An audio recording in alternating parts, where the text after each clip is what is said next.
भैया हम गीतकार शक्ति सूर्या आप सब भोजपुरी श्रोतागण के प्रणाम करतानी। जैसन कि आप लोग के पता बा, हम डेली अपना चैनल पर फुल फ्री सॉन्ग का वीडियो अपलोड करीना।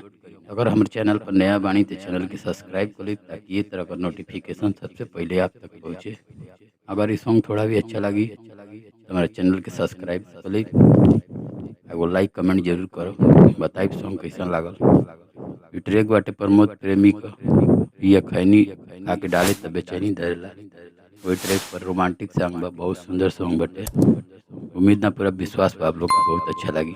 चलिए कर मुखड़ा सुनाओ तनी। मुखड़ा कुछ ए प्रकार के बा।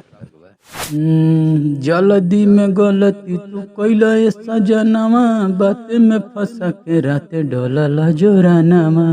जल्दी में गलती तू कैला ए सजनवा, बाते में फंसा के राते डोला जोरानामा।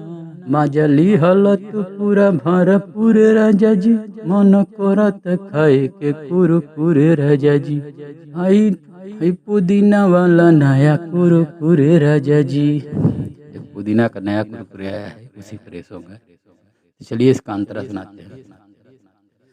चढ़ल रहे ताव त बुताई दिहल दिया, बुताई दिहल दिया, बुताई दिहल दिया।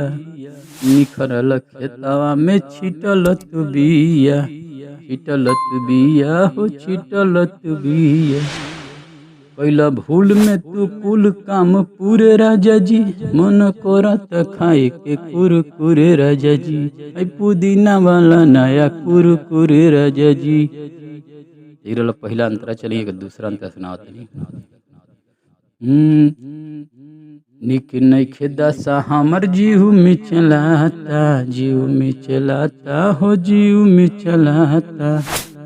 शक्ति सूर्या सिंगर नाही तोहरा बुझाता, तोहरा बुझाता हो तोहरा बुझाता। बड़ा सचहू में पूरा तू बेलूरे राजा जी, मन करत खाए के कुरकुरे राजा जी। आई पुदीना वाला नया कुरकुरे राजा जी।